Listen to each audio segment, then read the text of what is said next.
नमस्कार। आप सुन रहे हैं अपने दोस्त आरजे अनिल को। सेहत सही लाभ कई कार्यक्रम के तहत आज हमारा विषय है वो हड्डियों और जोड़ों से जुड़ी सेहत के बारे में है। कहते हैं ना कि उम्र बढ़ने के साथ साथ या कभी कभी एक छोटे छोटे हादसे से भी हमारी हड्डियां कमज़ोर हो सकती हैं या टूट भी सकती हैं। तो ऐसे में ज़रूरत होती है एक अनुभवी आर्थोपेडिक सर्जन की सलाह की। आज हमारे साथ मौजूद हैं डॉक्टर शशांक गोयल, सेवा हॉस्पिटल गोरखपुर के।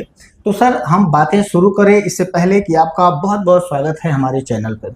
जी धन्यवाद। सर, हम सबसे पहला सवाल आपसे जानना चाहेंगे कि आर्थोपेडिक सर्जरी का क्षेत्र क्या है और इसमें किस तरह की प्रमुख बीमारियां होती हैं। देखिए, ऑर्थोपेडिक सर्जरी सिर्फ सर्जिकल ब्रांच नहीं है जी। इसमें मेडिसिन का भी उतना ही बड़ा रोल है जितना सर्जरी का रोल है। ठीक है।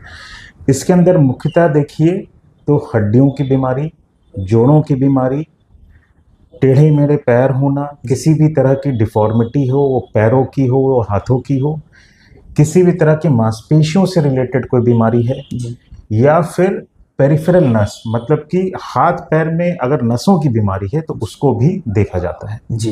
ये भी जानना चाहेंगे आपसे कि हमारे देश में बढ़ती उम्र, बदलती जीवन शैली, ये खान पान, इसके बहुत सारे कारण हैं। तो हम हड्डियों से इस बदलती जीवन शैली में हड्डियों से जुड़ी समस्याएं सबसे ज़्यादा किस में देखने को मिलती हैं। देखिए, सबसे आजकल के टाइम पे देखा जाए तो सबसे ज़्यादा जो है जो यंग वर्किंग एज वाले लोग हैं, ठीक है, जो कि कह लीजिए 25 साल से लेके 45 साल की उम्र जो होती है, ठीक है, इस उम्र में आजकल मैं देख रहा हूँ कि बहुत ज़्यादा दिक्कतें होती हैं। ठीक है। खास तौर से देखा जाए तो कमर में दर्द होना, जोड़ों में दर्द होना, फटीग, क्रोनिक फटीग सिंड्रोम जिसको कहते हैं कि हमेशा आदमी को लगता है कि मैं थका हुआ हूँ, रातों में पैरों में दर्द होना, इस टाइप की चीज़ें बहुत ज़्यादा देखी जा रही हैं। और इसके मुख्य कारण देखिए जीवन शैली ही है। ठीक है। आप क्या खाते हैं, आप कैसे रहते हैं, वैसे ही आपका शरीर बनता है। जी। शरीर कोई तीसरी चीज से नहीं बनता है। जो शरीर में चीजें जाती हैं सिर्फ वही चीज आपके शरीर को बनाती हैं। जी। ठीक। अब इस जिस तरह की लाइफस्टाइल हो गई है लोगों की कि एसी में बैठे रहना है, या धूप में निकलना नहीं है, या कोई भी फिजिकल एक्टिविटी नहीं है, सुबह उठा, तैयार हुए, ऑफिस गए, बैठ गए, खड़े हुए, वापस आए, सो गए। जी। ठीक। इस तरह से होता क्या है कि तमाम चीज़ें जो शरीर को चाहिए होती है मजबूत बनने के लिए, सिर्फ मजबूत शरीर सिर्फ खाने से नहीं बनता है, उसको एक्सरसाइज की भी ज़रूरत है। एक्सरसाइज अगर बोलते हैं हम तो ऐसा नहीं है कि आपको जिम में जाके एक्सरसाइज करना है या सुबह उठ के ही एक्सरसाइज करना है।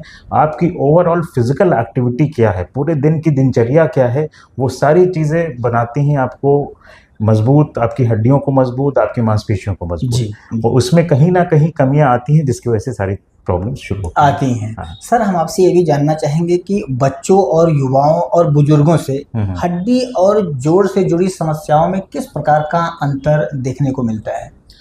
देखिए, बच्चों में आजकल क्या हो रहा है, पेरेंट्स जो हैं बहुत ज़्यादा ओवर प्रोटेक्टिव हो गए हैं बच्चों को लेके। उनको बाहर निकलने नहीं देंगे, थोड़ा सा भी धूप ना लग जाए, थोड़ी सी भी गर्मी ना लग जाए बच्चों को। ठीक है। सोचते हैं कि क्लास भी एयर कंडीशन रहे। ठीक है।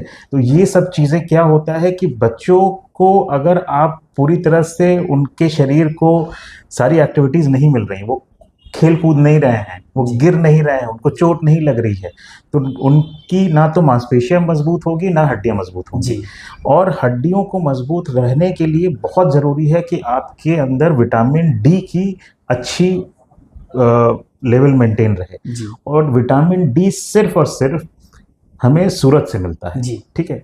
और जिस तरह की आजकल की जीवन शैली है, बच्चों से लेकर बुजुर्गों तक सब में ये चीज़ नहीं है कि हम किसी भी टाइम सूरज में जाके बैठ रहे हो और हमें विटामिन डी मिल रहा हो। देखिए, वो बहुत जगह पॉसिबल भी नहीं होता है, लेकिन जितना हो सकता है उतना करना चाहिए। जहाँ नहीं होता है तो आपके पास सप्लीमेंट्स हैं, विटामिन की टैबलेट्स हैं, आप ले सकते हैं। ठीक। लेकिन जितना हो सके वो तो करिए। ठीक है।